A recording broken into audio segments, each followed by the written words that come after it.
નમસ્કાર મિત્રો, 24 બ્રેકિંગમાં આપનું હાર્દિક સ્વાગત છે. અને 2 દિવસથી સતત વરસી રહેલા વરસાદને કારણે ગામમાં ઠેર ઠેર જગ્યાએ પાણી ભરાણા છે. ત્યારે અમે આજ મોટી મજેઠી પાટડી તાલુકાનું જે મોટી મજેઠી ગામ છે ત્યાંના અનેક વિડીયો આપણી પાસે આવ્યા હતા અને આપણે ત્યાં ગ્રાઉન્ડ રિપોર્ટ લેવા માટે આપણે આવી ગયા છીએ. જ્યારે આપણે અહીં પહોંચ્યા ત્યારે આપણને ખબર પડી કે નવસાદભાઈ સોલંકી દ્વારા ગામમાં જે છે તે ફૂડ પેકેટનું જે વિતરણ કરવામાં આવી રહ્યું છે. અને નવસાદભાઈની તબિયત સારી ન હોવાથી તે દવાખાનામાં છે, પણ તેમના લોકોને કહેવામાં આવ્યું કે જે લોકોને તકલીફ છે તેમને ફૂડ પેકેટ આપવામાં આવે, જેથી કરી એમને જે વરસાદમાં જે અત્યારે મુશ્કેલી પડી રહી છે તેની અંદર થોડીક તેમને રાહત મળે. અત્યારે આપણે સાથે લાલાભાઈ હાજર છે જે ફૂડ પેકેટ જે છે તે ગામો ગામ વિતરણ કરી રહ્યા છે. આપણે એમની સાથે પણ થોડીક પહેલાં વાતચીત કરીએ કે એ શું કહેવા માંગે છે. લાલાભાઈ, અમે નવસાદભાઈ સોલંકીના માર્ગદર્શન અને આર્થિક સહયોગના ટેકાથી તેમના માર્ગદર્શનથી અમે અમારા જે આ બાજુના વિસ્તાર છે મોટી મજેઠી, રાજપર, યાબતપર જેવા ગામોમાં સાવ એટલે સાવ તમે જોઈ શકો છો કે કોઈને કંઈ ઘરમાં બચ્યું નથી. બહુ જ ખરાબ પરિસ્થિતિ છે ગામોની. તેમને 2 દિવસથી કંઈ રંધાનું ઘરમાં કોઈ અનાજ બચ્યું નથી અને કંઈ જ પરિસ્થિતિ નથી જમવાની. તો અમે અત્યારે ધાંગધ્રાથી સાહેબે ફૂડ પેકેટ મોકલાયા છે 5000 અને અમે અત્યારે આ બધા ગામોમાં ફૂડ પેકેટનું વિતરણ કરી રહ્યા છીએ. અને અમે ઘેર ઘેર જઈને લોકોને આશ્વાસન આપી રહ્યા છીએ કે જલ્દી પાણી ઉતરી જશે. અને અમારી આખી કોંગ્રેસની ટીમ, પાટડીની ટીમ, ધાંગધ્રાની ટીમ અમે અત્યારે બધા ભેગા મળી અને લોકોને જેટલી પણ મદદ થાય અમારાથી એટલી મદદ અમે કરી રહ્યા છીએ. અને ભગવાનને પ્રાર્થના કરીએ કે જલ્દી વરસાદ બંધ થાય અને તંત્રને 2 હાથ જોડીને પ્રાર્થના કરીએ છીએ કે હવે આનું એવું નિરાકરણ લાવે કે દર વર્ષે આવીને આવી પરિસ્થિતિ થાય છે આ લોકોની, તો તેમને પાણીનું કંઈક નિકાલની સારી એવી વ્યવસ્થા કરી આપે, તાત્કાલિક કેશ ડોલ ચૂકવવામાં આવે અને તેમનું કંઈ જ બચ્યું નથી સીધું અનાજ, તો તેમને જલ્દીથી જલ્દી કાલે ને કાલે કેશ ડોલ મળી જાય એવી વિતરણ વ્યવસ્થા કરવામાં આવે, જેથી કરીને એમને આગળ ખાવા પીવાનું કંઈક હાલે. આ બધો વિસ્તાર મજૂરી કરતો વિસ્તાર છે, રોજનું લાવીને રોજ ખાય છે.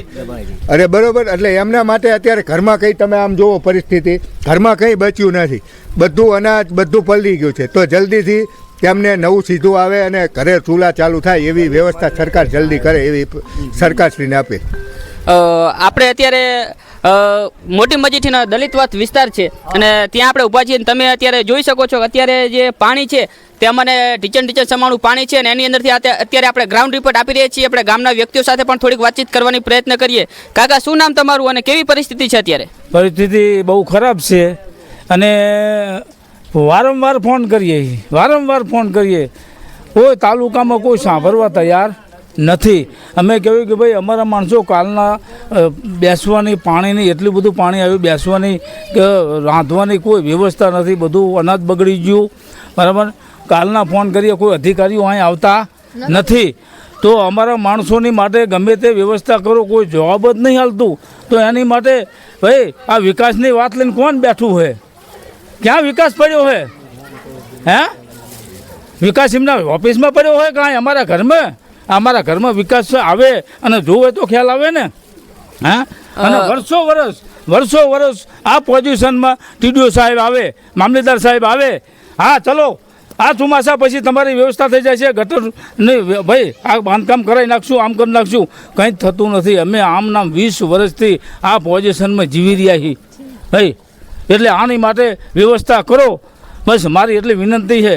અને એ લોકો તો સાંભળતા જ નથી. નવસાદભાઈ 25 ગામડા સંભાળ્યા અત્યારે, 25 ગામડા એમની આખી ટીમ મોકલી દીધી.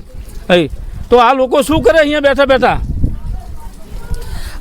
જે લોકો ધાંગધ્રાથી ફૂડ પેકેટ લઈને આવ્યા છે આપણે એમની સાથે પણ થોડીક વાતચીત કરીએ કે એમને શું સૂચના આપવામાં આવી હતી નવસાદભાઈ દ્વારા. તો તમે અત્યારે ધાંગધ્રાથી આ ફૂડ પેકેટ લઈને આવ્યા છો, તો તમે શું કહેશો? અત્યારે અમે જે 2 દિવસથી ભારે વરસાદના કારણે અમારા પૂર્વ ધારાસભ્ય ભાઈ નવસાદભાઈ સોલંકી સાહેબે અમને સૂચના આપી કે પાટડી તાલુકાનું મજીઠી ગામે ભારે વરસાદના કારણે બધાએ ઘર વિખરી વિહોણના ખાવા પીવાની વસ્તુ બધાની બગડી ગઈ છે. તો ત્યાંથી અમે ધાંગધ્રાથી મયુરભાઈ અને મહેન્દ્રભાઈ ગેડિયા અને લાલાભાઈએ અમે આવી અને મજીઠીમાં બધાય નાના માણસોને ફૂડ પેકેટ જમવા માટે આપવા માટે આવેલા છે. અમારે નવસાદભાઈ ધારાસભ્ય છે એમની સૂચનાથી અમે ધાંગધ્રાથી આવેલા છે. અત્યારે અમે એક ઘર પાસે જ્યારે ફૂડ પેકેટ વિતરણ કરવા માટે આવ્યા તો અમે ઘરની પરિસ્થિતિ જોઈ તો ઘર અંદર પણ આટલું પાણી જે છે તે ઘર અંદર ભરાયેલું છે. એમના ઘરના માલિક અત્યારે આપણી સાથે હાજર છે. આપણે એમની સાથે પણ વાતચીત કરીએ કે કેટલા સમયથી અને કેટલા વર્ષથી જે આ પરિસ્થિતિ જે છે તે અહીંયા સર્જાયેલી છે અને તંત્ર દ્વારા શું પગલાં અત્યાર સુધીમાં લેવામાં આવ્યા છે. કાકા, તમારું નામ શું અને કેટલા સમયથી તમારે આ પરિસ્થિતિ અહીં કને છે? 25 વર્ષથી આ સમસ્યા અને 3 દાડાથી તો સખત ઇમનામ છી. આમ વરસાદ આવે શું હોય તો ખાવીને માંડ કરીને ફેરું કરી દીધું, બધું જયું હળી તણી ગયું. હવે શું કરવાનું અમારે? અને આ કોઈ સરકાર અમને જવાબ દેતી નથી. આ ગટરની કોઈ ધ્યાન દેતા નથી. શું કરવાનું અમારે? અને ભાજપ સરકાર તો લેવું હોય ને બસ ત્યાં સુધીને જ, પછી તો રાજા. તમે મામલતદારશ્રીને કે પછી આની જાણ તમે કોઈ ઉચ્ચ અધિકારીને કરેલી ખરી? હા તમે કરી હતી? હા, ટીડીઓ સાહેબને વારંવાર ફોન કર્યા. તો ટીડીઓ સાહેબનું કહેવાનું શું થયું? ટીડીઓ સાહેબ કે ભાઈ હવે હું કેવી રીતે આવું? હે, હું શું કરી શકું? કેમ તો તાલુકો લઈને બેઠા, તાલુકા વિકાસ અધિકારી કેમ કંઈ ના કરી શકે? હા, તો તમારે કોઈ જવાબદાર વ્યક્તિ નથી. તમારે આટલું બધું પાણી દર વર્ષે ભરાય છે તો આ પાણી નિકાલની કોઈ વ્યવસ્થા તો હશે ને? હા, પાણી નિકાલની વ્યવસ્થા એવી કે વર્ષ અધિકારીઓ આવે. હા, તમને આ 2 મહિના પછી ચલો વ્યવસ્થા થઈ જશે, બરાબર. કોઈ વ્યવસ્થા નહીં, 1 રૂપિયાની ગણત નહીં, કોઈનું સાંભળવાનું નહીં. આ પોઝિશન 25 વર્ષથી આમનામ અમે બેઠે જવી, કોઈ સાંભળતું જ નથી ને. મારું શું કરીએ? શું કહેશો તમે? લોકો અત્યારે તંત્ર કરતાં વિપક્ષ ઉપર ભરોસો રાખીને બેઠું છે. લોકો યાબત પર ગામ, જાબલી, રાજપર એ બધા લોકો નવસાદભાઈને ફોન કરે કે અમારા ગામની આવી કપરી પરિસ્થિતિ છે. તો નવસાદભાઈએ તાત્કાલિક મદદ મોકલી દીધી. અમારી કોંગ્રેસની આખી ટીમ અત્યારે સ્થળ ઉપર છે. લોકોને અત્યારે સરકારી તંત્ર ઉપર કોઈને વિશ્વાસ રહ્યો નથી કે વિપક્ષ જ અત્યારે મદદ કરશે અને વિપક્ષ અત્યારે વારે આવે. અને અમે અત્યારે કોઈ પણ જાતનો ભેદભાવ કે પક્ષપાત વગર અમે અત્યારે દરેક ઘરે, જે ઘરની પરિસ્થિતિ નથી સારી તે દરેક ઘરે અમે ફૂડ પેકેટનું વિતરણ કરીએ છીએ.